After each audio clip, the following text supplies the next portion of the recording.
Sébastien Wilkinson s'était toujours enorgueilli de sa capacité à lire les situations avant qu'elles ne se déroulent.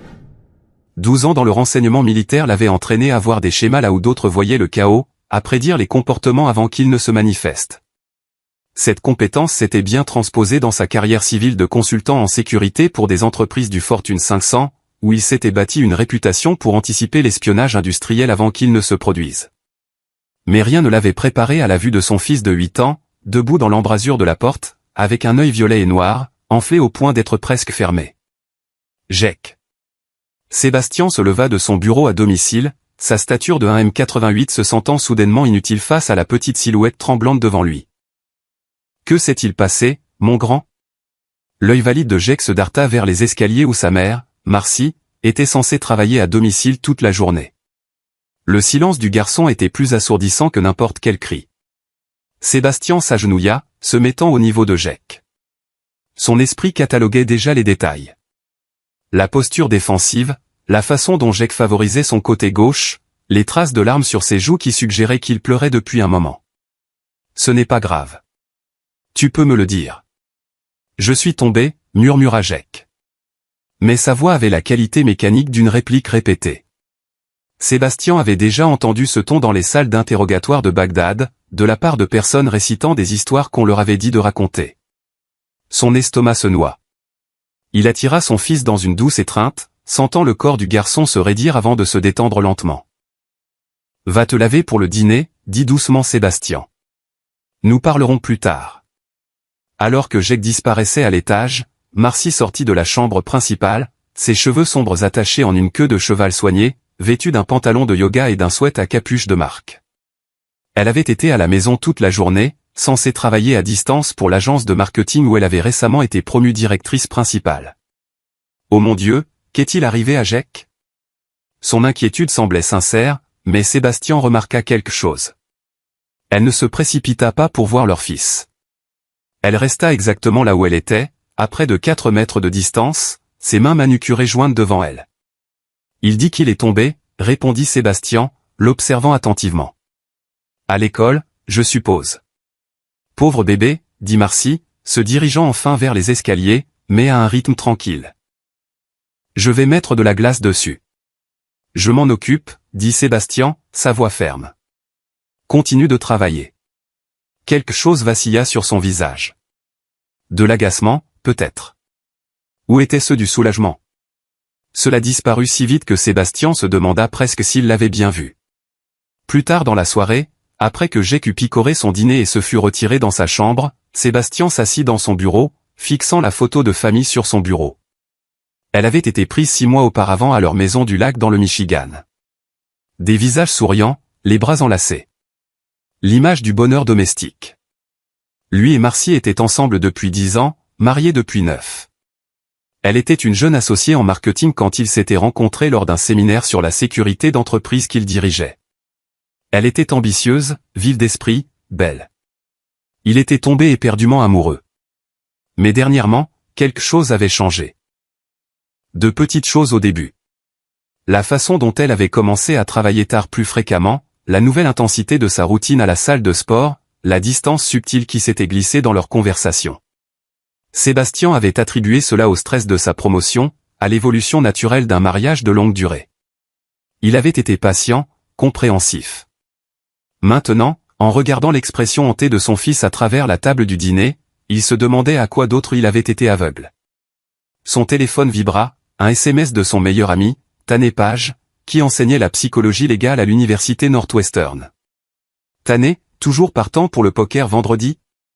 J'ai besoin de te prendre ton argent. Sébastien, on remet ça. Un truc est arrivé avec Jake. Tanner, tout va bien? Sébastien fixa l'écran. Tout n'allait pas bien. Chaque instinct qu'il avait affiné au fil des ans dans le renseignement criait que quelque chose n'allait vraiment pas dans sa propre maison. Sébastien, je te tiens au courant. Il monta les escaliers jusqu'à la chambre de Jake, frappa doucement à la porte décorée d'affiches de super-héros. Je peux entrer, mon grand?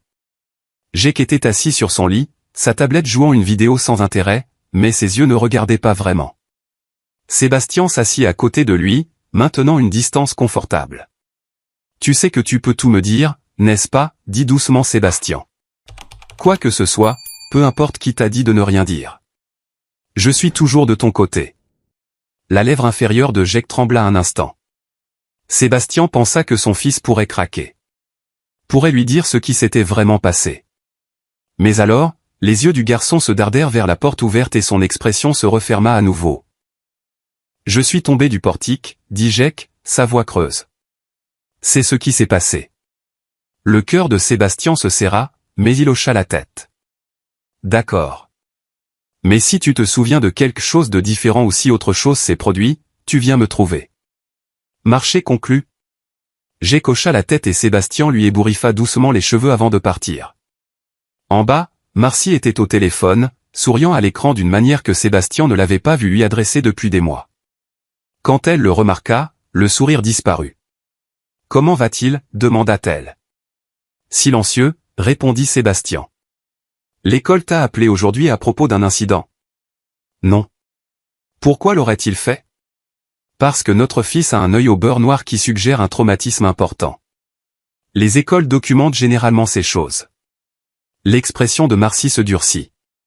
C'est peut-être arrivé juste avant que tu le récupères. Tu es paranoïaque, Seb. Paranoïaque. C'était un mot qu'elle utilisait plus fréquemment ces derniers temps.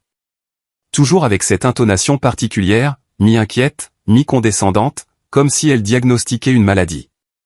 Je vais appeler l'école demain, dit Sébastien. Vérifier les caméras, juste pour être sûr. Le visage de Marcy devint vide. Puis elle rit. Les caméras? Tu es vraiment en mode sécurité, n'est-ce pas? C'était un accident, Sébastien. Les enfants se blessent. N'en fais pas une enquête. Mais il était trop laid. La graine était plantée. Sébastien Wilkinson avait passé sa carrière à enquêter sur les menaces. Et pour la première fois, il commençait à se demander si la plus grande menace n'avait pas été dans sa propre maison depuis le début. Sébastien arriva à l'école primaire Lincoln à 7h30 le lendemain matin, avant la plupart du personnel. La directrice, Joséphine Blake, était une femme sévère d'une cinquantaine d'années qui dirigeait l'école avec une efficacité militaire, ce que Sébastien appréciait. Monsieur Wilkinson, le salua-t-elle dans son bureau, son expression préoccupée. J'ai eu votre message vocal. Je suis vraiment désolé pour la blessure de Jake. J'ai vérifié auprès de tous les enseignants et personne n'a signalé d'incident hier. C'est ce que je craignais, dit Sébastien en s'installant dans le fauteuil en face de son bureau. Madame Blake, j'ai besoin de voir les images de sécurité d'hier après-midi. Ses sourcils se haussèrent. C'est inhabituel. Puis-je vous demander pourquoi? Parce que mon fils est rentré à la maison avec une blessure qui suggère une force importante, et il ne veut pas me dire ce qui s'est passé.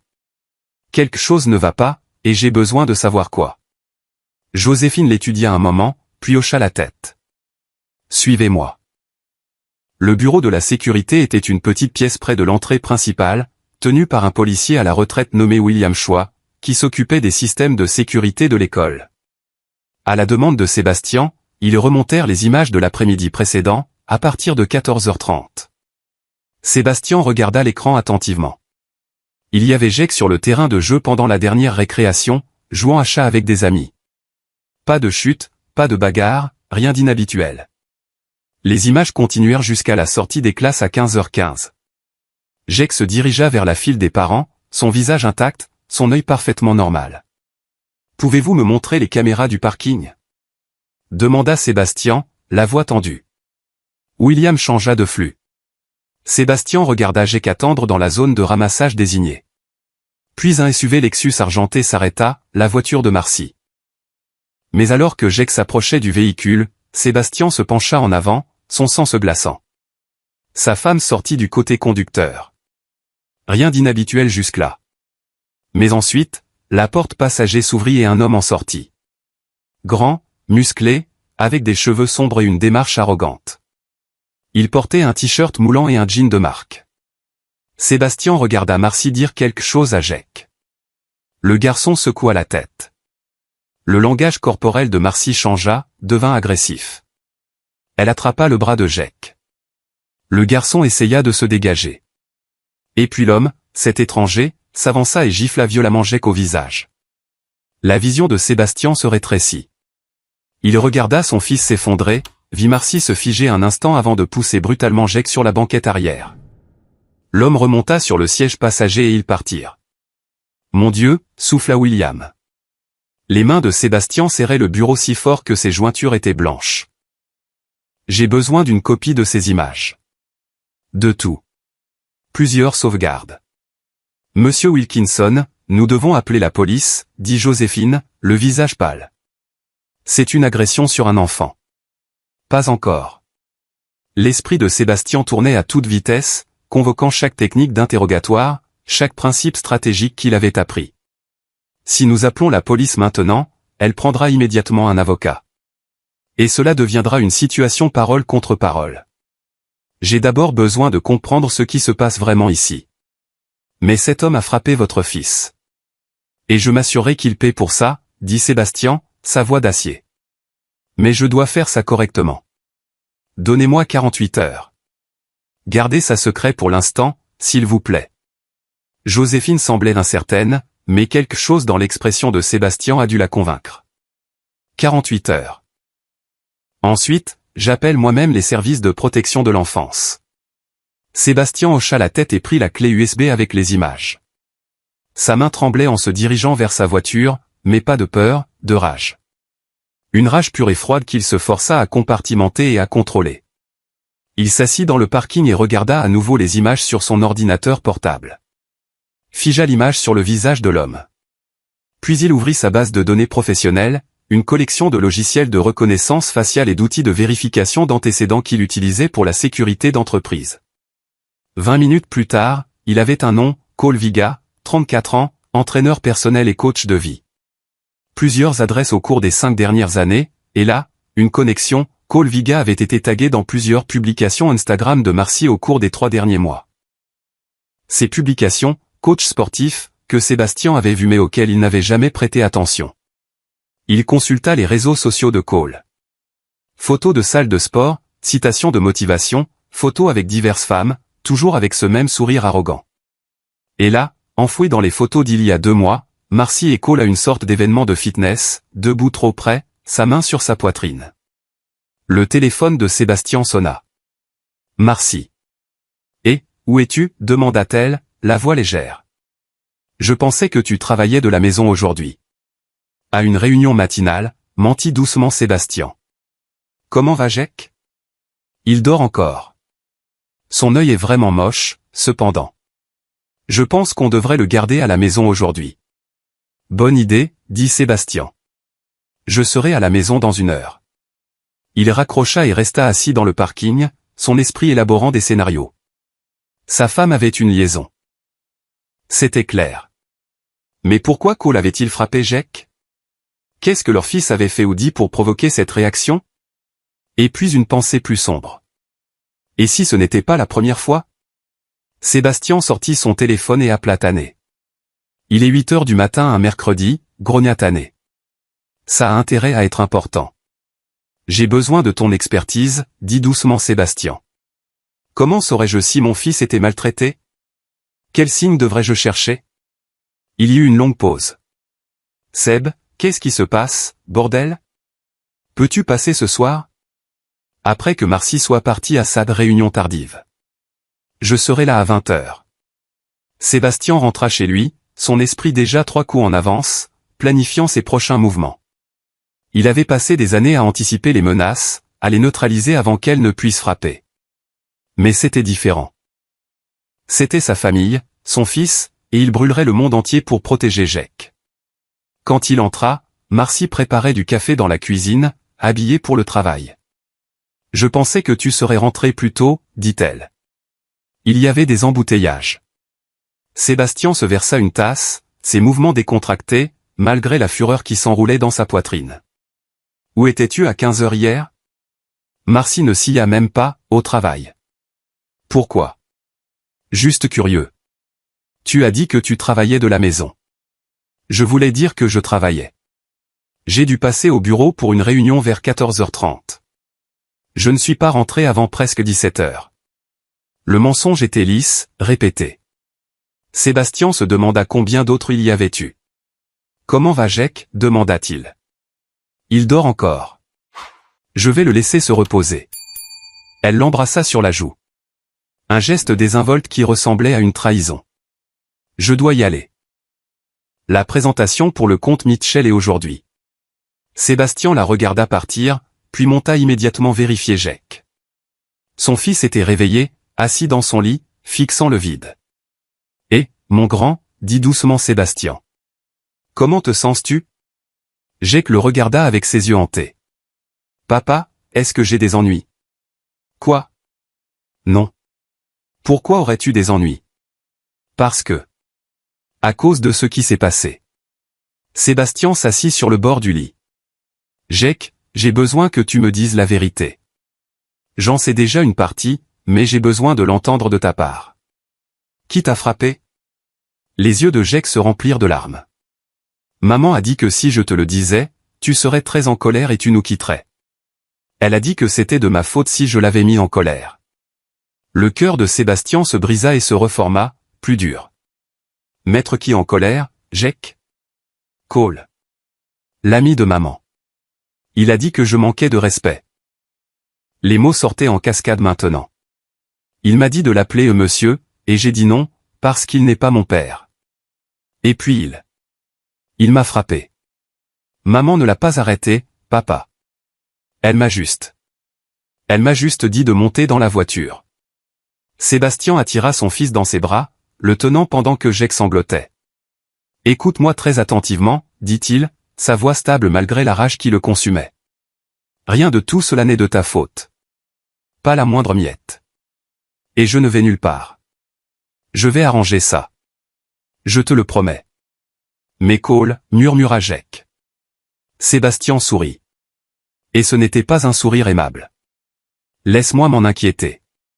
Toi, concentre-toi simplement sur ta guérison. » Après que Jake se soit finalement rendormi, Sébastien se rendit à son bureau et ferma la porte à clé. Il afficha à nouveau les images de sécurité, étudia chaque image, chaque détail. Puis il ouvrit un nouveau fichier sur son ordinateur portable crypté et le titra « Opération Terre brûlée ». Il était temps de montrer à Marcy et Cole exactement à qui ils avaient affaire. Tanner Page arriva à 20h15 ce soir-là, avec un pack de 6 bières et son attitude irrévérencieuse habituelle. Jusqu'à ce qu'il voie le visage de Sébastien. « D'accord. On dirait que tu prépares un meurtre, » dit Tanner en posant la bière. « Devrais-je m'inquiéter ?»« Oui, » répondit Sébastien. « Mais pas pour moi. » Il montra les images à Tanner. Tanner, normalement prompt à un commentaire sarcastique, regarda en silence. Quand ce fut fini, il se rassit et passa la main dans ses cheveux. « Bon sang, Seb, c'est une agression pure et simple sur un mineur. Tu as appelé la police, n'est-ce pas ? Pas encore. » Sébastien ouvrit son ordinateur portable. « Parce que je pense que c'est plus gros qu'une simple liaison et un petit ami violent. » Au cours de l'heure suivante, Sébastien exposa tout ce qu'il avait découvert. Cole Vigan n'était pas seulement un entraîneur personnel. Il avait été impliqué dans 2 affaires suspectes de fraude à l'assurance avec des partenaires précédentes. Les 2 femmes avaient fini par divorcer. Leurs ex-maris perdaient d'une manière ou d'une autre les batailles pour la garde des enfants malgré des casiers vierges. « Tu penses que c'est un schéma ?» demanda Tanner. « Je pense que Cole est un prédateur qui cible les femmes mariées avec des biens, » dit Sébastien. « Et je pense que Marcy est soit une participante consentante, soit sa prochaine victime. » Tanner étudia les dossiers. « Mais pourquoi frapper Jake ? Cela semble nuire à leur cause. » Sauf si, dit lentement Sébastien, ils essayaient de faire passer Jake pour un enfant à problème. Un enfant avec des troubles du comportement, qui fait des siennes. Cela soutiendrait un récit selon lequel l'environnement familial est instable. Et s'il pouvait te faire passer pour l'instable? Alors Marcy obtient la garde, la maison, mes biens, et Cole emménage. Sébastien afficha un autre fichier. J'ai suivi nos finances. Marcy a liquidé de petites sommes de nos comptes joints au cours des 6 derniers mois. Rien d'assez important pour déclencher des alertes, mais cela s'élève à environ 40 000 $. Tanner siffla. Elle prépare sa sortie. Ce qui signifie qu'elle prépare ça depuis un moment. La mâchoire de Sébastien se crispa. Mais il y a autre chose. Regarde ça. Il montra à Tané sa tasse de café, plus précisément le résidu qu'il avait conservé de la veille au matin. J'ai envoyé ça à un laboratoire privé. Les résultats préliminaires montrent des traces d'un sédatif léger. Pas assez pour m'assommer, mais assez pour me rendre confus, déconcentré. Elle t'a drogué. Je pense que oui. Je me sens bizarre depuis des semaines, je manque des réunions, j'oublie des détails, des choses qui ne me ressemblent absolument pas. Je pensais que c'était le stress, peut-être le début de quelque chose de pire. Mais maintenant. L'expression de Sébastien se durcit. Maintenant, je pense qu'elle m'a gaslighté, me faisant paraître incompétent au travail. Tané se pencha en arrière, digérant l'information. Seb, c'est une association de malfaiteurs. Tu dois aller à la police tout de suite. Et dire quoi? Que je pense que ma femme me drogue. Ils voudront des preuves, ce qui signifie des tests, ce qui signifie du temps. Du temps pour elle de détruire les preuves. De transformer ça en me faisant passer pour paranoïaque et instable. Exactement le récit qu'elle construit. Sébastien secoua la tête. Non. Je dois les battre à leur propre jeu, c'est de la folie. C'est la guerre. Les yeux de Sébastien étaient froids. Et je ne perds pas les guerres. La semaine suivante, Sébastien devint un fantôme dans sa propre maison. Il faisait semblant de boire son café, le jetant en fait et le remplissant avec du café frais d'un thermos qu'il gardait dans sa voiture. Il joua parfaitement le rôle du mari confus et légèrement erratique. Il oublia des réunions. Il semblait distrait. Il regarda la confiance de Marcy grandir alors qu'elle échangeait des regards entendus avec Cole pendant leur séance d'entraînement à la salle de sport. Car oui, Sébastien avait commencé à fréquenter la même salle, avait commencé à observer, à apprendre les schémas de Cole, ses habitudes, ses faiblesses. Cole Viga était arrogant, négligent. Il se vantait de ses conquêtes sur les réseaux sociaux. Il avait un tempérament qui s'enflammait quand il n'obtenait pas ce qu'il voulait. Et plus important encore, il n'avait aucune idée que Sébastien Wilkinson n'était pas juste un quelconque employé de bureau sans méfiance. Pendant ce temps, Sébastien installa des caméras cachées dans toute sa maison. Légales dans le Michigan à des fins de sécurité. Il documenta chaque interaction entre Marcy et Cole lorsque l'homme commença à venir pour des séances d'entraînement dans leur salle de sport à domicile. Il les regarda s'embrasser dans sa cuisine, rire de son état second ces derniers temps. Il perd pied au travail, dit Marcy sur une vidéo, sa voix désinvolte. Son patron m'a appelé hier, inquiet. Il a dit que Sébastien avait manqué une présentation majeure. Cole sourit. Le dosage est parfait alors. Pas assez pour le rendre méfiant, juste assez pour le faire paraître incompétent. Combien de temps encore, demanda Marcy. Encore un mois. Nous devons établir un schéma clair. Ensuite, tu demandes le divorce, tu invoques son déclin mental, tu obtiens la garde du gamin, et on est tranquille, termina Marcy. Elle enroula ses bras autour du cou de Cole. Mon Dieu, j'ai hâte d'en avoir fini avec lui. Il est si ennuyeux, si prévisible. Sébastien regarda ces images dans son bureau, son visage impassible. Prévisible, oui, il les laisserait penser ça. Il avait aussi été occupé. Grâce à ses contacts professionnels, il découvrit que Cole avait des mandats d'arrêt en suspens au Nevada pour fraude. Il avait compilé des preuves des divorces précédents où Cole avait été impliqué, montrant un schéma clair. Il avait documenté chaque centime que Marcy avait volé, chaque dose de sédatif dans son café. Il avait commencé à le jeter secrètement et à enregistrer Marcy le préparant. Chaque mensonge qu'elle racontait. Mais il lui en fallait plus.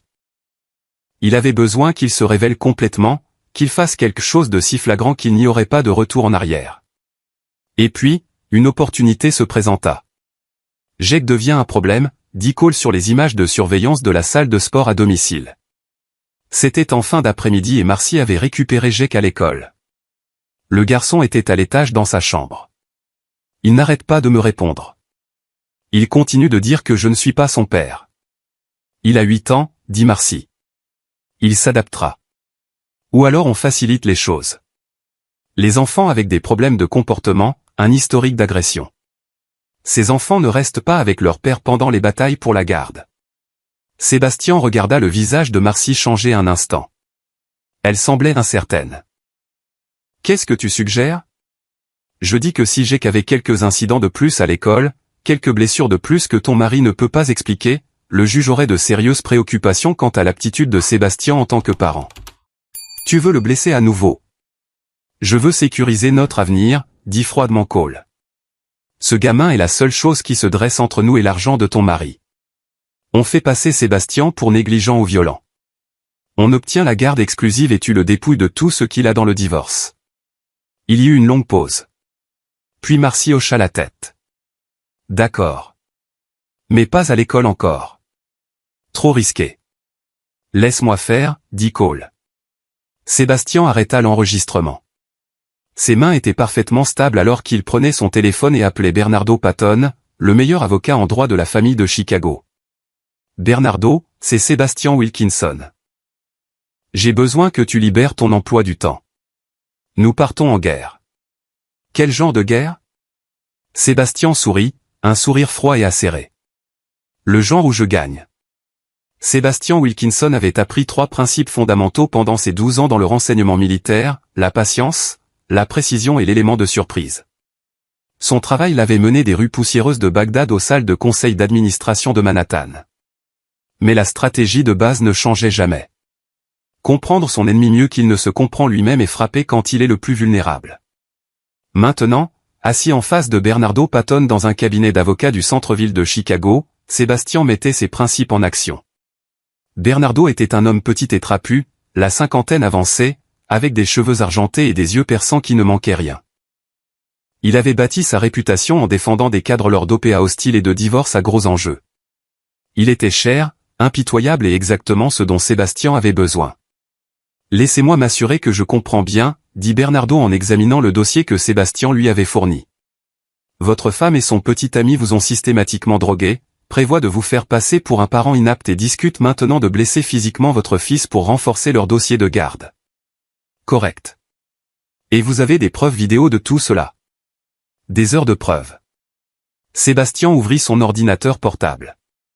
Audio, vidéo, dossier financier, témoignage de GEC, images de surveillance de l'école, résultats de laboratoire des échantillons de café. Bernardo regarda plusieurs extraits, son expression s'assombrissant. C'est une association de malfaiteurs, une agression sur mineur. Un empoisonnement criminel. Sébastien, vous pourriez aller à la police maintenant et les faire arrêter tous les deux. Je pourrais, acquiesça Sébastien. Mais Marcy serait libérée sous caution immédiatement. Elle engagerait un bon avocat. Peut-être même vous si je n'étais pas votre client. Et cela deviendrait une longue bataille juridique interminable. Pendant ce temps, Jake est pris au milieu, traumatisé par le processus. Alors, quelle est votre alternative? Sébastien se pencha en avant. Je veux qu'il s'enfonce si profondément qu'il n'y ait aucune issue. Je veux des preuves si accablantes qu'aucun jury, aucun juge, aucun avocat ne pourrait les défendre. Et je veux qu'ils pensent qu'ils sont en train de gagner jusqu'au moment où ils réaliseront qu'ils ont tout perdu. Bernardo l'étudia. Vous voulez vous venger. Je veux la justice. Il y a une différence. La voix de Sébastien était froide. Cole Viga a déjà fait ça. Il trouve des hommes qui réussissent avec des biens, séduit leur femme et aide à organiser des divorces où la femme finit avec tout. Puis il passe à la cible suivante. J'ai trouvé au moins 3 autres cas. Le schéma est identique. Il afficha des dossiers sur son ordinateur portable. Tiffany Jennings, divorcée il y a 2 ans. Le mari a perdu la garde de leur fille, affirmant que la femme était devenue violente. L'évaluateur de la garde était un ami de Cole. Cheryl Walton, divorcée il y a 18 mois. Histoire similaire. Le mari a signalé un comportement étrange, des problèmes de mémoire, a été jugé instable pendant la procédure. Les 2 femmes ont fini en couple avec Cole. Les 2 relations se sont terminées dans les 6 mois suivant le règlement du divorce. Et les hommes? L'un s'est suicidé. L'autre a tout perdu. Son travail, sa réputation, sa relation avec son enfant. La mâchoire de Sébastien se crispa. Je ne serai pas la victime numéro 4. Et je vais m'assurer que Cole ne fasse plus jamais ça à personne. Bernardo resta silencieux un long moment. De quoi avez-vous besoin de moi? Préparez la demande de divorce, mais ne la soumettez pas encore. Préparez les papiers de garde d'urgence et trouvez-moi tous les précédents juridiques pour complot criminel dans des situations domestiques. Quand nous agirons, ce devra être rapide et absolu. Vous parlez d'une frappe coordonnée, légale, criminelle, sociale. Exactement. Sébastien afficha une chronologie. Cole et Marcy pensent qu'ils ont encore un mois avant de passer à l'action. Je vais leur donner 2 semaines. 2 semaines où je semblerai me détériorer encore plus, où ils deviendront trop confiants, où ils feront des erreurs. Et ensuite, je leur rappellerai ce qui arrive quand on sous-estime son adversaire. Ce soir-là, Sébastien rentra chez lui et trouva Marcy dans la cuisine avec Cole. Il ne prenait même plus la peine de se cacher. « Oh, Seb, dit Marcy, sont ton vif et faux. » Cole est passé déposer des plans de repas. « Tu te souviens de Cole, mon entraîneur ?» Bien sûr, dit Sébastien, rendant sa voix légèrement pâteuse. Il avait pratiqué le rôle, confus, dans le brouillard, légèrement instable. « Content de te voir, mec. » Cole sourit d'un air suffisant. « Toi aussi, mon pote. Comment ça va au travail ? » Ça. Ouais, ça va. Occupé. Sébastien ouvrit le réfrigérateur, tâtonnant avec les articles. Quelqu'un a vu mon shake protéiné ? J'en ai fait un ce matin. Marcy échangea un regard avec Cole. Chérie, on n'a pas fait de shake ce matin. Tu te souviens ? Tu as dit que tu n'avais pas faim. Ah bon ? Sébastien fronça les sourcils, touchant sa tempe. Mon Dieu, je suis vraiment à l'ouest ces derniers temps. Tu devrais peut-être voir un médecin, suggéra Cole, sa voix dégoulinant d'une fausse inquiétude. Ça pourrait être quelque chose de sérieux. Le stress peut faire des choses folles à l'esprit. Ouais, peut-être. Sébastien se traîna vers les escaliers. Je vais m'allonger. Bonne idée, cria Marcy derrière lui. Depuis le flux de sa caméra cachée dans son bureau, Sébastien regarda Marcy et Cole se mettre immédiatement à rire. Mon Dieu, c'est plus facile que je ne le pensais, dit Cole. Il est complètement à l'ouest. Le dosage est parfait. Encore une semaine et je pense qu'on peut commencer la phase suivante avec le gamin, répondit Marcy. Avec le gamin ? L'expression de Marcy se durcit. Nous devons aller plus vite.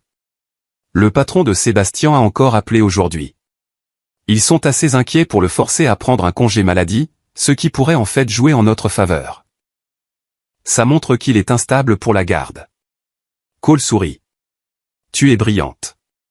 Tu sais ça ? J'ai appris des meilleurs. Elle l'embrassa. Combien de temps on attend après le divorce pour se marier ? 6 mois. Assez longtemps pour que ça n'ait pas l'air suspect. Assez court pour qu'on puisse commencer la prochaine cible. La prochaine cible ? Cole haussa les épaules. C'est ce que je fais, bébé. J'ai un PDG de la tech en vue à San Francisco. Divorcé une fois déjà, 2 enfants, une valeur nette d'environ 20 millions.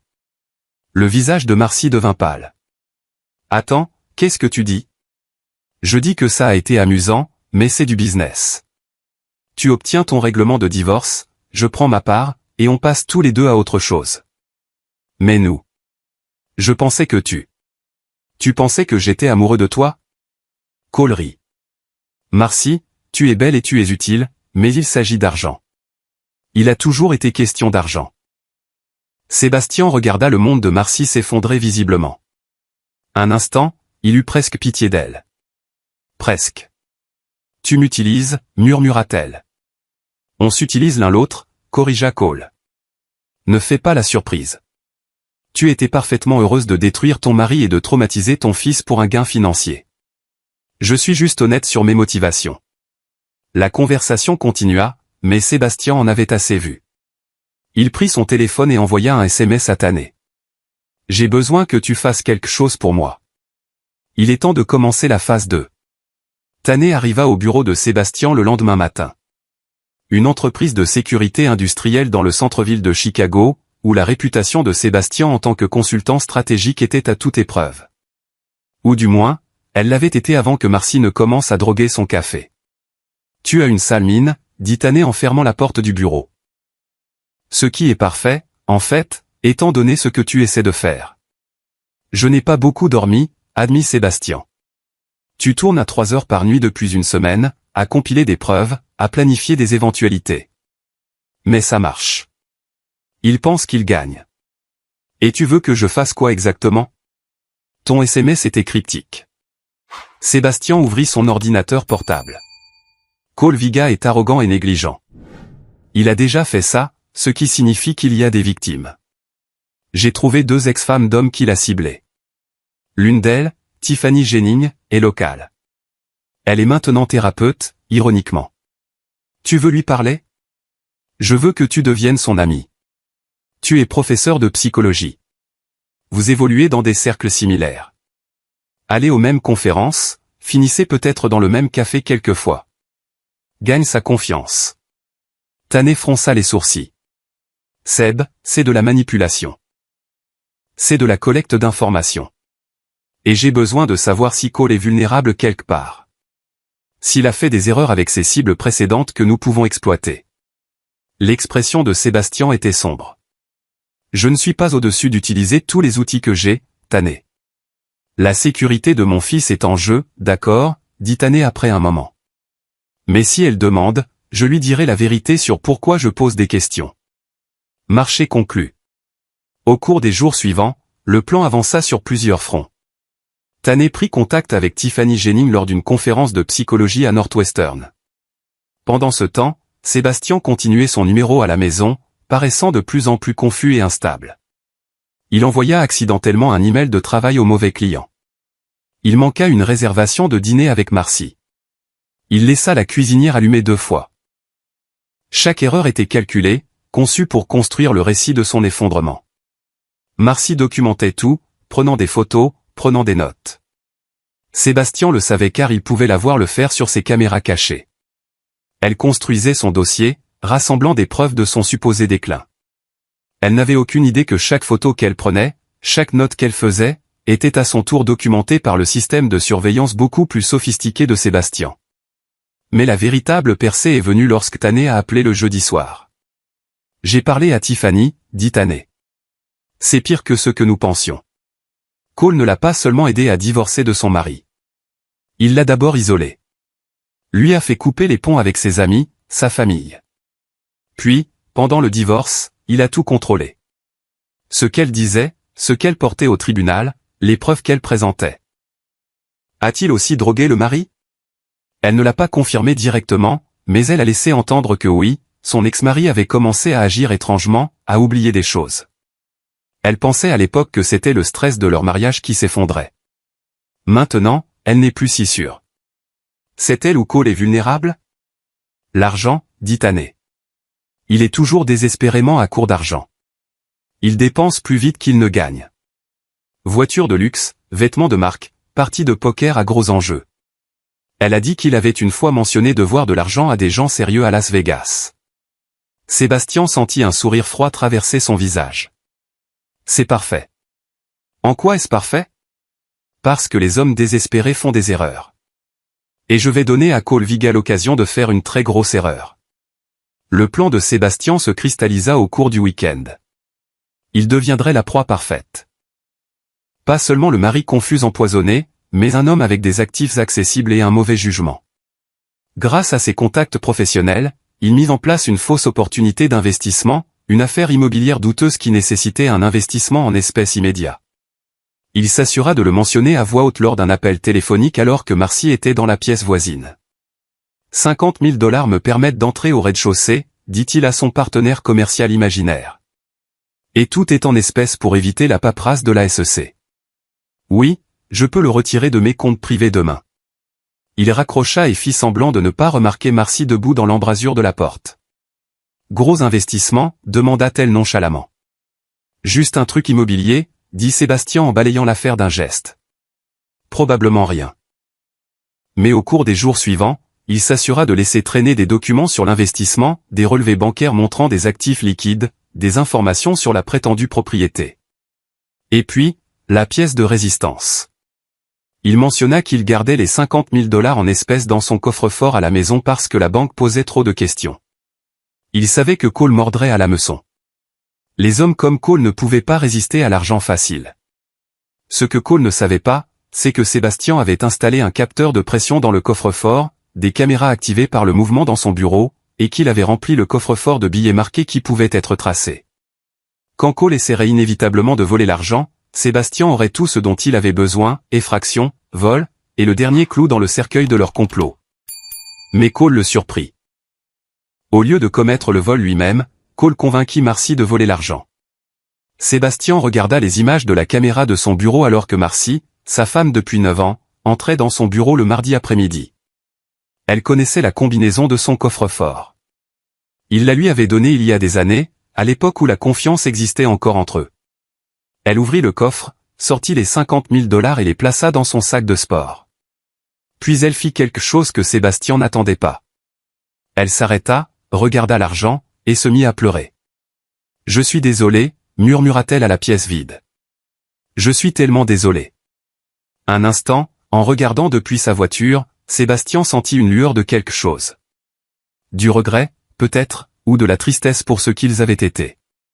Mais ensuite, il se souvint de l'œil au beurre noir de Jake. Se souvint de son fils disant « Maman ne l'a pas arrêté ». Et le sentiment disparut. Il appela Bernardo. « Elle a pris l'argent », dit Sébastien. « C'est un vol entre conjoints, ce qui en Illinois est un crime si c'est plus de 10 000 $. Voulez-vous appeler la police maintenant ? » Pas encore. Je veux voir où elle l'emmène. J'ai des traceurs GPS dans les billets. Vous jouez à un jeu dangereux, Sébastien. Je joue au seul jeu que je sais comment gagner. Le traceur GPS mena Marcy directement à l'appartement de Cole, un gratte-ciel de luxe à River North qui était bien au-dessus des moyens d'un entraîneur personnel. Sébastien regarda depuis sa voiture alors qu'elle entrait dans le bâtiment, portant le sac de sport rempli d'argent. Son téléphone vibra. Un SMS de Tanné. Tiffany dit que Cole a un partenaire. Quelqu'un qui l'aide à identifier les cibles, à monter les combines. Elle ne l'a jamais rencontré mais a entendu des appels téléphoniques. Sébastien fixa le message. Un partenaire. Cela changeait les choses. Il appela Bernardo. Nous pourrions avoir un complot plus vaste ici. Pouvez-vous extraire les dossiers de toute personne avec qui Cole fait régulièrement des affaires ? Sociétés écrans, partenariats commerciaux, n'importe quoi. Je l'aurai d'ici demain matin. Sébastien passa les 2 heures suivantes garé devant l'immeuble de Cole, à observer. Finalement, vers 19 h, Marcy sortit, l'air secoué. Elle rentra chez elle dans un état second et Sébastien la suivit à distance. Quand il arriva à la maison 20 minutes plus tard, Marcy était dans la cuisine, fixant le vide. « Salut », dit Sébastien, maintenant son rôle de mari confus. « Tout va bien ?» Elle sursauta. « Bon sang, tu m'as fait peur. » Désolé, longue journée. Il tâtonna avec ses clés, les laissa tomber. Le travail me tue. Je jure que je ne me souviens pas de la moitié de ce que je suis censé faire. Marcy le regarda avec une expression qu'il ne pouvait pas tout à fait déchiffrer. Seb, je peux te poser une question ? Bien sûr. Est-ce que tu m'aimes encore ? La question le prit au dépourvu.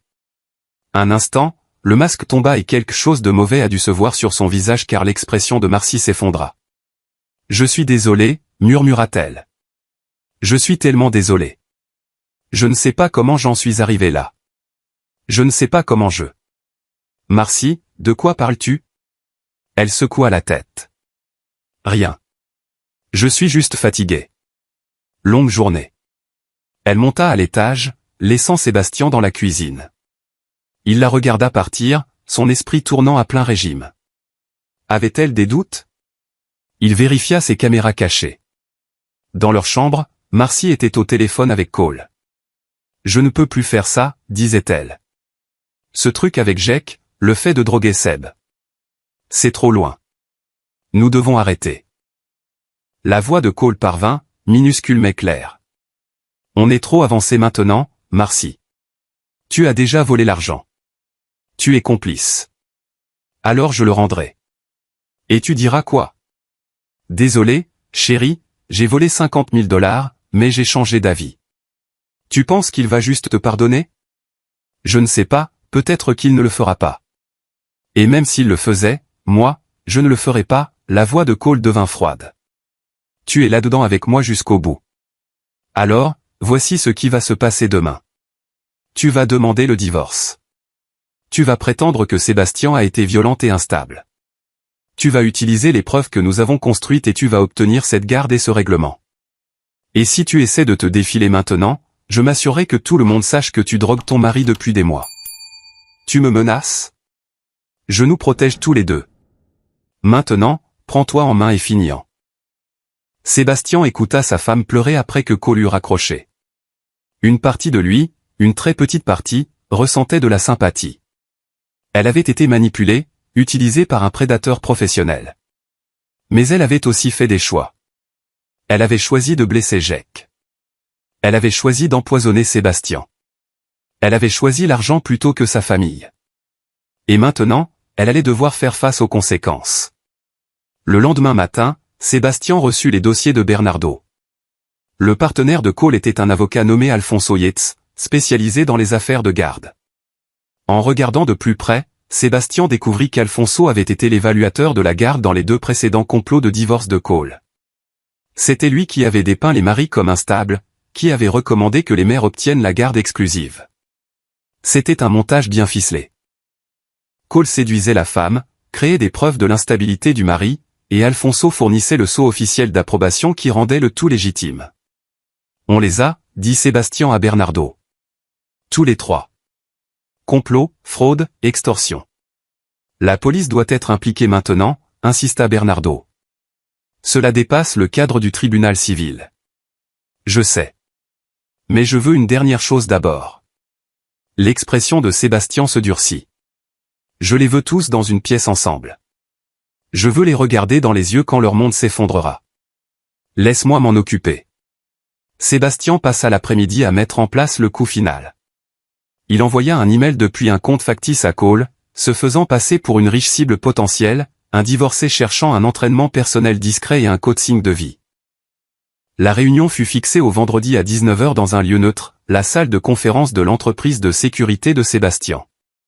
Puis il appela Marcy. « J'ai besoin de te parler, dit-il, la voix tendue. De nous, de tout ce qui s'est passé. Seb, s'il te plaît. 19 h demain, dans mon bureau. Juste toi et moi. Nous devons régler ça. » Il y eut une pause. « D'accord, j'y serai. » Enfin, Sébastien appela directement Alfonso Yates, utilisant cette fois sa véritable identité. « Monsieur Yates, je m'appelle Sébastien Wilkinson. Je traverse une situation de divorce difficile et j'ai besoin d'un évaluateur de garde. J'ai entendu dire que vous étiez le meilleur. J'apprécie, monsieur Wilkinson. Quelle est la situation? C'est compliqué. Pouvons-nous nous rencontrer demain, 19 h? Je suis heureux de payer pour votre temps. Normalement, je suis réservé des semaines à l'avance, mais il se trouve que j'ai une ouverture. Où est votre bureau? Sébastien lui donna l'adresse et raccrocha. Toutes les pièces étaient en place. Vendredi à 19 h, Cole, Marcy et Alfonso entreraient tous dans cette salle de conférence en s'attendant à 3 réunions différentes. Ce qu'ils trouveraient à la place, c'était Sébastien Wilkinson, pleinement alerte et très en contrôle, avec des policiers, des avocats et suffisamment de preuves pour les enterrer tous. Mais d'abord, il devait préparer Jake. Ce soir-là, Sébastien s'assit avec son fils dans la chambre de Jake. « Et mon grand, on peut parler ?» Jake leva les yeux de sa tablette. Son œil au beurre noir s'était estompé en un jaune vert, mais la lassitude de son expression n'avait pas diminué. « Est-ce que j'ai des ennuis ?» demanda doucement Jake. « Non, jamais. » Sébastien attira son fils près de lui. « Jake, je veux que tu saches que les choses vont bientôt changer. De grands changements. Et une partie pourrait être effrayante ou déroutante. Est-ce que toi et maman allaient divorcer? Les enfants étaient tellement plus intelligents que les adultes ne leur en donnaient le crédit. Oui, nous allons divorcer. À cause de Cole? À cause de beaucoup de choses. Mais surtout parce que ta mère et moi n'étions pas ceux que nous pensions être. Et parfois, les gens font de mauvais choix qui blessent les gens qu'ils aiment. Jake resta silencieux un moment. Est-ce que je te verrai encore? Chaque jour, promit Sébastien. Je ne vais nulle part. Tu es coincé avec moi, mon grand. Un petit sourire traversa le visage de Jake. Je peux te poser une question, papa? N'importe quoi. Est-ce que tu oublies vraiment des choses? Maman dit que tu es malade. Sébastien regarda son fils, ce petit garçon courageux, intelligent et blessé, et décida qu'il méritait la vérité. Non, mon grand. J'ai fait semblant. Ta mère et Cole, ils ont fait de mauvaises choses, et j'avais besoin qu'ils pensent que je ne savais pas pour pouvoir les arrêter. Les yeux de Jake s'écarquillèrent. Comme un espion? Exactement comme un espion. Sébastien lui ébouriffa les cheveux. Mais la mission est presque terminée. Et après-demain, tout sera différent. Différent comment? Bien meilleur. Le vendredi soir arriva avec ce genre d'air d'automne vif qui donnait vie à Chicago. Sébastien se tenait dans la salle de conférence de Wilkinson Security Consultant, entouré des outils de son ancien métier, moniteur de surveillance, équipement de communication sécurisé, et des murs tapissés de distinctions de son service militaire qui lui rappelaient qui il était vraiment. Pas le mari confus et drogué que Marcy pensait avoir épousé, mais un stratège qui avait planifié des opérations en territoire hostile et survécu. Tanner était assis à côté de lui, l'air nerveux. « Tu es sûr de ça ?» Les confronter tous en même temps. « J'en suis sûr. » Sébastien regarda sa montre. 18h45, tout le monde est en position. Bernardo est dans le bureau d'Axe en grave côté avec les preuves. Le détective Daryl Salas et son partenaire attendent en bas. Ils monteront à ton signal. Et j'ai Tiffany Jennings en attente par appel vidéo si nous avons besoin de témoignages sur les combines précédentes de Cole. Bien. À exactement 18h55, Marcy arriva. Elle avait l'air épuisée, son maquillage habituellement parfait était minimal. Ses vêtements de marque avaient été remplacés par un jean et un pull. Elle semblait plus petite, diminuée. Elle entra dans la salle de conférence avec hésitation. « Seb. Je n'étais pas sûr que tu serais vraiment là. » « Pourquoi ne le serais-je pas ?»« Parce que, » elle s'interrompit, voyant quelque chose dans sa posture, son expression. « Tu sembles différent. »« Ah bon ?» La voix de Sébastien était froide et claire. Pas de bafouillement, pas de confusion. Peut-être que je suis juste enfin réveillé. Le visage de Marcy devint pâle. De quoi? La porte s'ouvrit à nouveau. Cole Viga entra d'un pas assuré, toujours aussi confiant dans sa chemise de marque moulante et sa montre chère. Il s'arrêta en voyant Marcy. Qu'est-ce que c'est que ce bordel? Qu'est-ce qu'elle fait ici? Je l'ai invitée, dit calmement Sébastien. Asseyez-vous, Cole. Je ne sais pas à quel jeu vous jouez, mais je suis ici pour rencontrer un client. Vous êtes ici pour me rencontrer. Asseyez-vous. Quelque chose dans la voix de Sébastien fit marquer une pause à Cole. Pour la première fois, l'incertitude traversa son visage. Marcy, qu'est-ce qui se passe? Je ne sais pas, murmura-t-elle. À 19h02, le dernier joueur arriva. Alfonso Yates, un homme mince d'une soixantaine d'années avec des cheveux argentés et un costume cher, entra avec une mallette en cuir. Il s'arrêta en voyant les occupants de la pièce. Monsieur Wilkinson, je ne m'attendais pas. Ces personnes font-elles partie de votre affaire? D'une certaine manière. Sébastien fit un geste vers la chaise restante. Veuillez vous asseoir. Nous avons beaucoup de choses à discuter. Alfonso avait l'air de vouloir partir, mais quelque chose, peut-être la curiosité, peut-être l'avidité, le fit rester. Il prit le siège le plus éloigné de la porte. Sébastien se tenait à la tête de la table, sa prestance militaire évidente maintenant. Aucune trace du mari confus. Il afficha un écran derrière lui et cliqua sur une télécommande. Laissez-moi vous raconter une histoire, commença-t-il. C'est l'histoire d'un entraîneur personnel nommé Cole Viga qui a développé une combine très rentable. Il cible des hommes mariés qui réussissent, des hommes avec des biens, des carrières stables, de bonne réputation. Il séduit leurs femmes, les transforme en complices, et détruit systématiquement les maris par la drogue, le gaslighting et des preuves fabriquées d'instabilité. Le visage de Cole était passé de confiant à méfiant. Sébastien continua. Avec l'aide d'un évaluateur de garde corrompu nommé Alfonso Yates, il s'assure que la femme obtienne la garde exclusive et un règlement maximum. Après quoi, Cole passe à sa prochaine cible, laissant derrière lui des familles détruites et, dans un cas, un homme mort qui ne pouvait pas vivre avec la perte de ses enfants. C'est de la folie, dit Cole en se levant. Je n'ai pas à écouter ça. Asseyez-vous. La voix de Sébastien claqua comme un fouet. Ou je demanderai au détective en bas de vous arrêter immédiatement pour agression sur mineur. Cole se rassit lentement. Marcy, dit Sébastien, sa voix plus douce maintenant. Je sais que Cole t'a manipulé.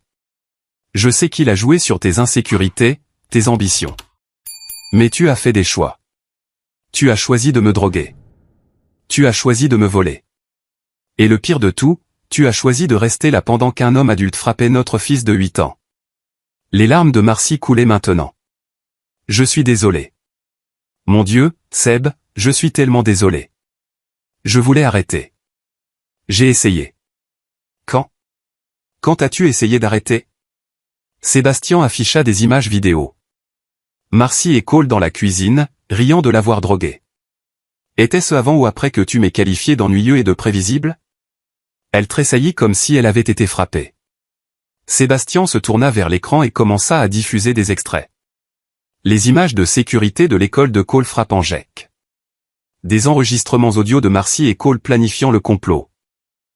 La vidéo de Marcy volant les 50 000 $. Des dossiers financiers montrant l'implication de Cole dans des divorces précédents. La transcription du témoignage de Tiffany Jennings et Cheryl Walton sur les combines précédentes de Cole.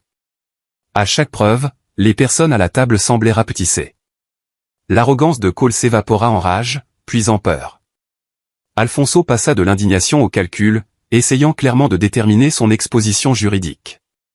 Marcy ne faisait que pleurer, le visage dans ses mains. Voici ce qui va se passer, dit Sébastien lorsque la présentation se termina.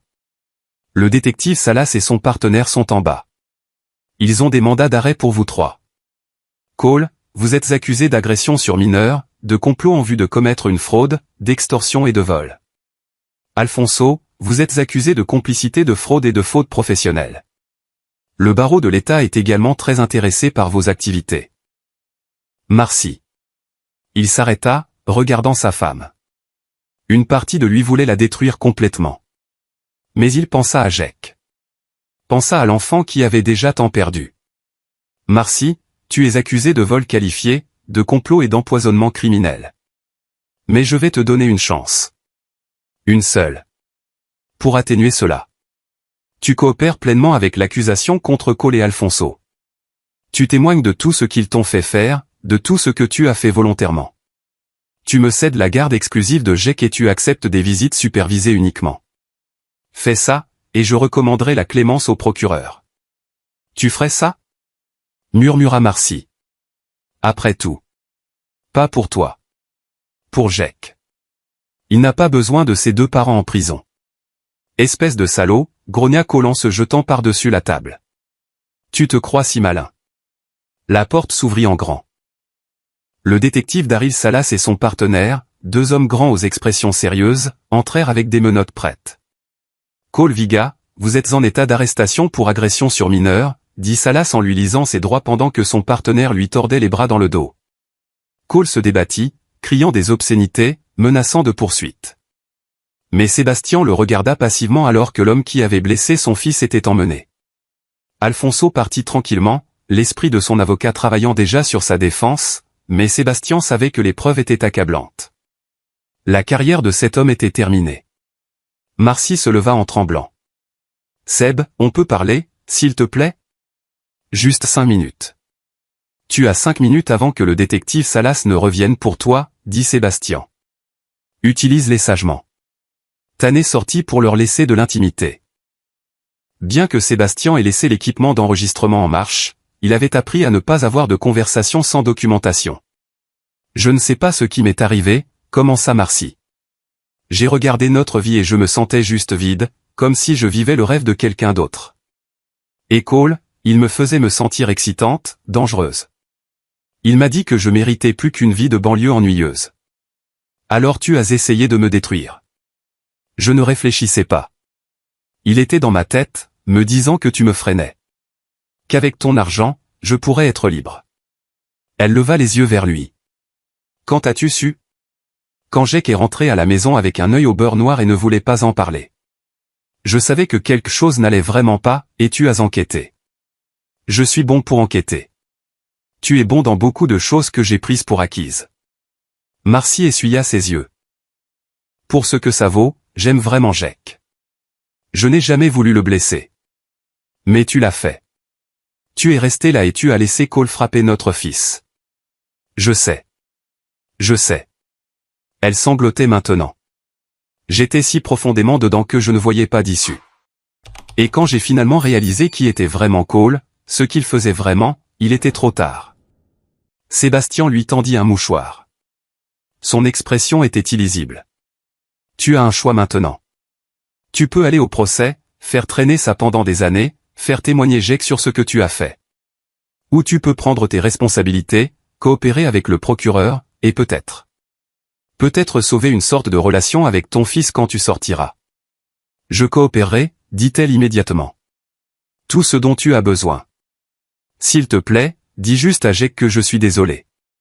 Dis-lui que je l'aime. Dis-le toi-même. Quand tu l'auras mérité.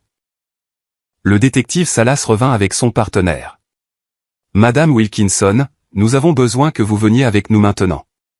Marcy se leva, regardant Sébastien une dernière fois. Tu n'as jamais été ennuyeux, Seb. J'étais juste trop stupide pour le voir. Puis elle disparut et Sébastien resta seul dans la salle de conférence. Les 3 semaines suivantes furent un tourbillon de procédures judiciaires, de soumission de preuves et d'attention médiatique. L'affaire de l'entraîneur personnel qui avait orchestré de multiples fraudes au divorce devint un scandale local, puis une histoire nationale. Des camionnettes de presse se garèrent devant la maison de Sébastien. Les journalistes appelaient à toute heure. À travers tout cela, Sébastien resta concentré sur 2 choses, protéger Jake et s'assurer que justice soit faite. Tanné avait emménagé temporairement pour aider avec Jake, emmenant le garçon à l'école et à ses activités pendant que Sébastien s'occupait des avocats et de la police. Jake voyait une psychologue pour enfants, la docteure Esperanza Ferguson, spécialisée dans les traumatismes. Lentement, le garçon commençait à guérir, bien qu'il ait encore des cauchemars. Il est remarquablement résilient, dit la docteure Ferguson à Sébastien après une séance. Vous avez tout fait correctement. Vous avez été honnête avec lui, vous l'avez fait se sentir en sécurité, vous n'avez jamais parlé en mal de sa mère malgré toutes les raisons que vous aviez. Il a besoin de se forger ses propres opinions sur Marcy, dit Sébastien. Pas seulement d'accepter les miennes. C'est très mature de votre part. C'est très difficile pour moi, corrigea Sébastien.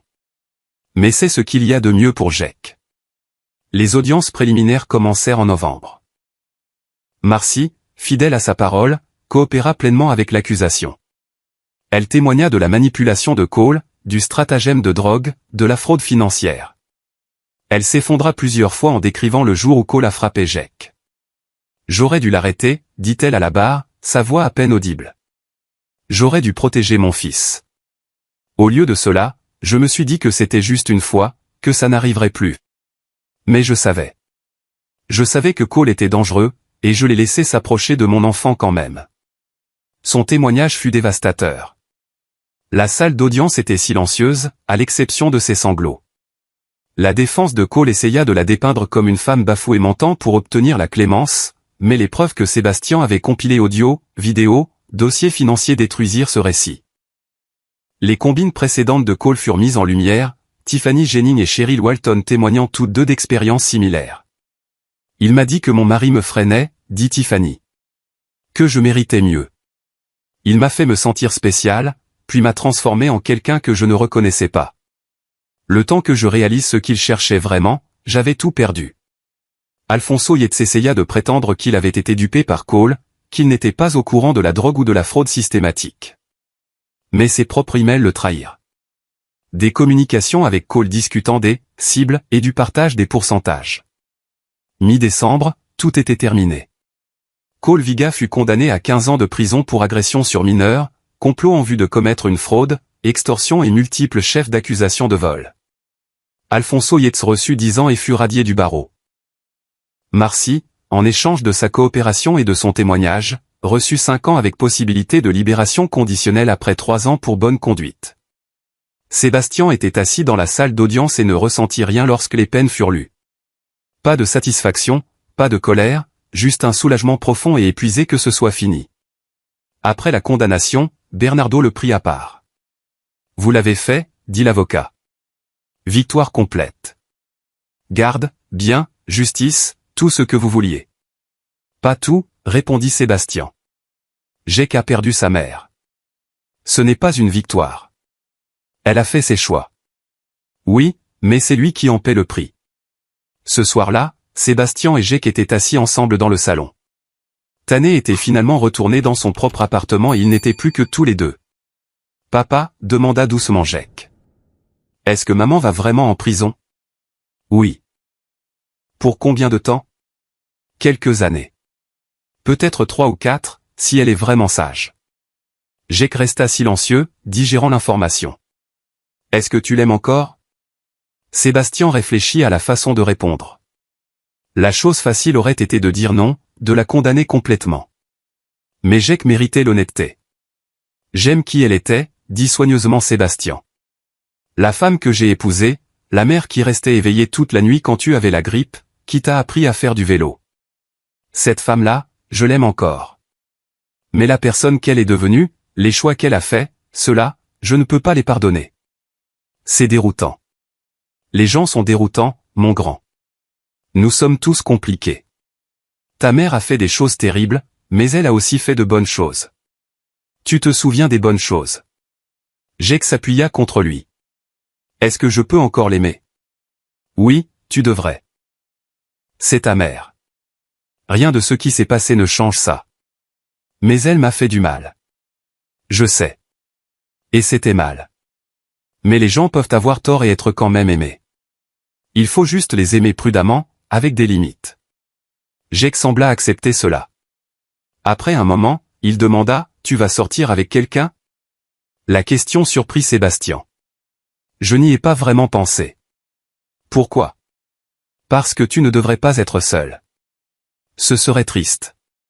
Sébastien sourit malgré lui. Je tais-toi. Je ne suis pas seul. Mais quand je suis à l'école ou avec des amis, alors j'apprendrai à jouer aux jeux vidéo ou quelque chose comme ça. Jake gloussa. Le premier vrai rire que Sébastien entendait de sa part depuis des mois. Le son était comme un rayon de soleil perçant les nuages. 6 mois plus tard. Par un chaud après-midi de mai, Sébastien se tenait dans la cour de l'école de Jake, regardant son fils jouer au football avec ses amis. L'œil au beurre noir avait disparu depuis longtemps, remplacé par les ecchymoses et les égratignures normales d'un garçon actif de 9 ans. Jake riait, courait, était redevenu un enfant. Tanné s'approcha de lui, tenant un café du magasin d'en face. « Tu le fixes comme un parent hélicoptère », dit Tanné en lui tendant une tasse. « Je suis vigilant. Tu es paranoïaque. » Jake va bien, Seb. Regarde-le. Il s'épanouit. Sébastien savait que son ami avait raison. La thérapie avait aidé. La stabilité avait aidé. La connaissance qu'il était en sécurité, que son père le protégerait, avait aidé plus que tout. Marcy a appelé hier soir, dit Sébastien. De prison. Jake lui a parlé pendant environ 5 minutes. Comment ça s'est passé ? Gênant. Elle a beaucoup pleuré. Jake était poli mais distant. Sébastien sirota son café. Elle a accepté qu'elle a détruit leur relation. Elle dit qu'elle utilise ce temps pour suivre une thérapie, pour découvrir qui elle est sans la manipulation ou l'avidité qui guide ses choix. Tu penses qu'elle est sincère ? Je ne sais pas. Je l'espère. Pour le bien de Jake. Ils restèrent dans un silence confortable, regardant le match. Après un moment, Tanné dit, « Tu sais, tu as fait quelque chose de remarquable ici. Tu aurais pu simplement aller à la police dès le début, les laisser gérer.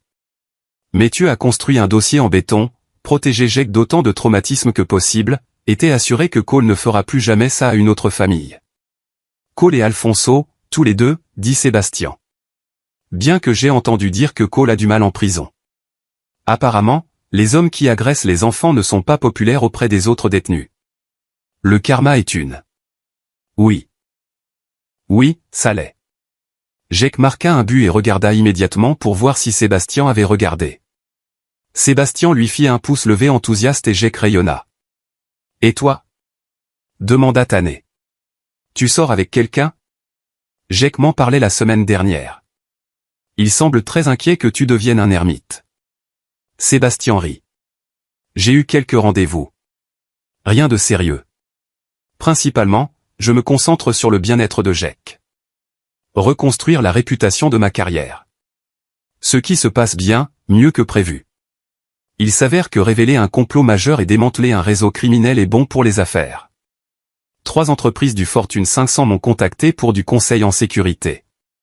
Le héros militaire devenu consultant en sécurité révèle les ténèbres de sa propre maison, dit Anné d'une voix dramatique. C'est comme un film. C'est comme un cauchemar, corrigea Sébastien. Mais nous y avons survécu. Ce soir-là, Sébastien prépara le dîner préféré de Jake, une pizza maison avec un supplément de pepperoni. Ils mangèrent ensemble à la table de la cuisine, parlant de la journée de Jake, de son prochain voyage de camping avec sa troupe de scouts, de ses projets pour l'été. Après le dîner, alors que Sébastien faisait la vaisselle, Jake apparut à côté de lui avec un morceau de papier. « Je t'ai fait quelque chose en classe, dit timidement Jake. C'était un dessin. Des bonshommes allumettes qui étaient clairement censés être Sébastien et Jake debout devant une maison avec un soleil au-dessus. Dans le coin, d'une écriture soignée de 9 ans, il y avait les mots « Mon papa est un héros ». Sébastien sentit sa gorge se serrer. C'est la meilleure chose que quelqu'un m'ait jamais donnée, mon grand. Vraiment? Vraiment. Il attira Jake dans ses bras. Merci. Plus tard dans la nuit, après que Jake se fut endormi, Sébastien s'assit dans son bureau, regardant le dessin. Sur son bureau se trouvaient des copies de tous les dossiers de preuves. Pas les originaux. Cela était avec les procureurs, mais des copies qu'il avait gardées. Des rappels de ce qui s'était passé, de ce à quoi ils avaient survécu. Son téléphone vibra. Un SMS d'un numéro inconnu. Inconnu, est-ce bien Sébastien Wilkinson? Sébastien, qui est-ce? Inconnu, je m'appelle Michael Maxwell. Vous ne me connaissez pas, mais j'ai entendu parler de votre affaire. Je pense que ma femme me fait la même chose. Elle a un entraîneur personnel, et je me sens confus, j'oublie des choses. Pouvons-nous parler? Sébastien fixa le message. Il pensa à l'ignorer, à mettre ce chapitre de sa vie derrière lui complètement. Il avait fait sa part. Il avait protégé son fils, obtenu justice, révélé le complot. Mais ensuite, il pensa à l'autre homme qui avait traversé cela, celui qui s'était suicidé plutôt que de perdre ses enfants.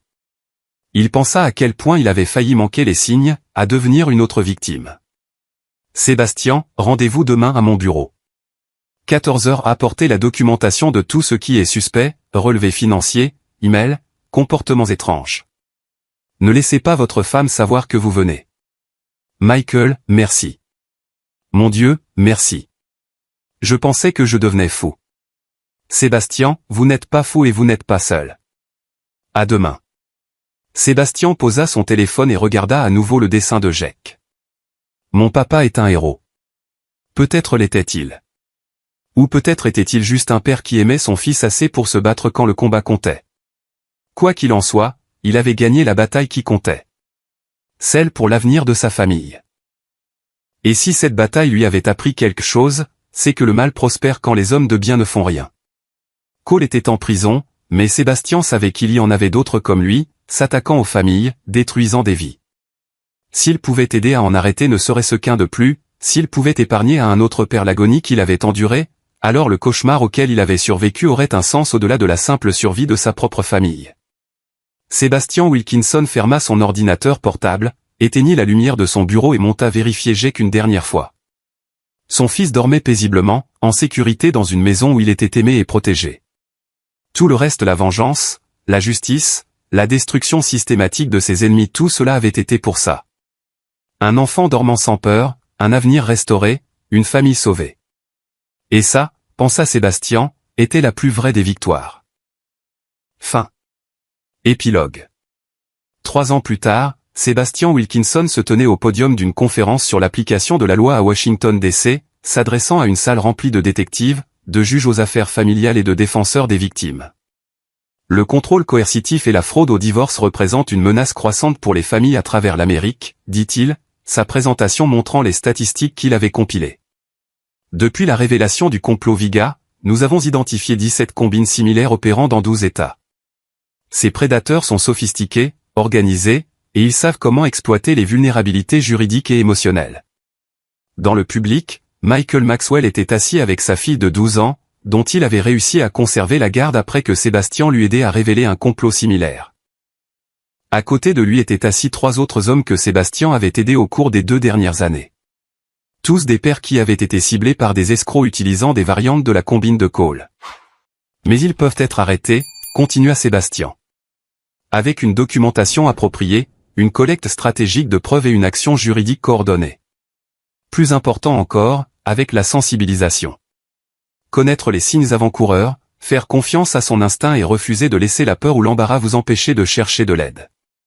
Après la présentation, plusieurs participants l'approchèrent avec des questions, des histoires, des demandes d'assistance. Sébastien répondit à ce qu'il put, distribua ses coordonnées et mit en relation des personnes qui pouvaient s'entraider.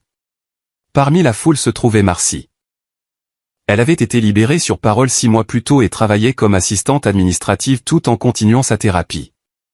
Elle se tenait au fond de la salle, portant des vêtements modestes, son apparence de marque d'autrefois remplacée par une simple praticité.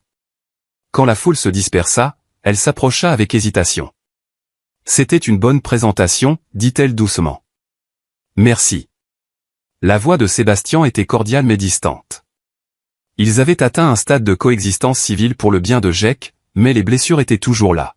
« Jake a mentionné que tu sors avec quelqu'un de sérieux maintenant. » Une professeure. Son nom est Dr Janine Summers. Elle enseigne la psychologie criminelle à DePaul. C'est approprié. Marcy réussit un petit sourire. Je suis heureuse pour toi, Seb. Vraiment. Comment se passent tes séances avec Jake? Mieux. Lentement mieux. Il me parle plus, bien qu'il y ait encore beaucoup de douleur. Elle baissa les yeux. Je lui écris des lettres. Tout ce que j'aurais aimé dire. Tout ce que j'apprends en thérapie sur pourquoi j'ai fait ces choix. Mon thérapeute dit qu'il ne les lira peut-être pas maintenant, mais un jour, quand il sera plus âgé, peut-être qu'elles l'aideront à comprendre. Peut-être, acquiesça Sébastien. J'ai vu que Cole a eu 5 ans de plus ajoutés à sa peine pour agression sur un détenu. Oui. Il a essayé de recruter quelqu'un pour l'aider à monter une combine similaire depuis la prison. Le détenu l'a dénoncé. Bien. L'expression de Marcy se durcit. Il a détruit beaucoup de vies, y compris la mienne. Je sais que je suis responsable de mes choix, mais il a vu quelque chose de vulnérable en moi et l'a exploité. C'est ce que font les prédateurs. Ils restèrent dans un silence gêné un moment. Finalement, Marcy dit, merci de m'avoir donné une chance de rédemption. De ne pas m'avoir complètement détruite alors que tu en avais tout à fait le droit. Je ne l'ai pas fait pour toi. Je l'ai fait pour Jake. Je sais. Mais je suis reconnaissante quand même. Elle se tourna pour partir, puis s'arrêta. Tu n'as jamais été ennuyeux, Seb. Tu étais stable, loyal et bon. J'étais trop brisé pour voir que ces choses avaient de la valeur. J'espère que Jake grandira pour être comme toi, pas comme moi. Elle partit avant que Sébastien ne puisse répondre. Ce soir-là, Sébastien appela Jake en vidéo, qui passait le week-end chez Tané avec les 2 enfants de Tané. Et, papa. Le visage de Jake remplit l'écran, souriant. On fait des s'mores plus tard. Ça a l'air amusant. Pas trop de sucre, cependant. D'accord. Tané a déjà dit qu'on pouvait en avoir 3 chacun. Il est beaucoup plus cool que toi. Merci, mon grand. Je t'aime aussi. Je t'aime, papa. L'expression de Jake devint plus sérieuse. J'ai vu maman aujourd'hui à ta conférence. Ah bon?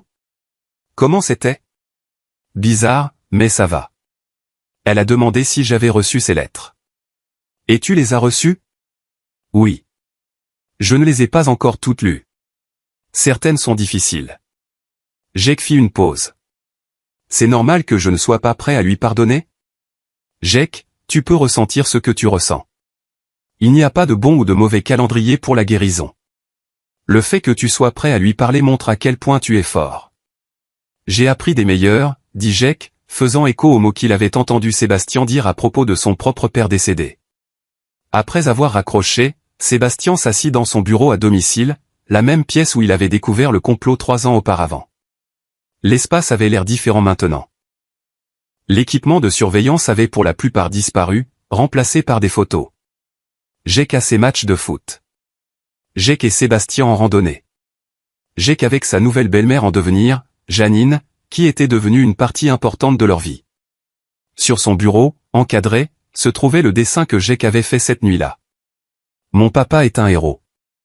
À côté se trouvait une nouvelle addition, une plaque d'une coalition nationale contre la violence domestique, reconnaissant son travail pour aider les pères à échapper aux situations de contrôle coercitif. Sébastien prit les deux objets, les étudiant. Le dessin représentait la victoire personnelle, protéger son fils, préserver sa famille. La plaque représentait quelque chose de plus grand, utiliser ses compétences, son expérience, sa douleur pour aider les autres à éviter le même cauchemar. Son téléphone vibra.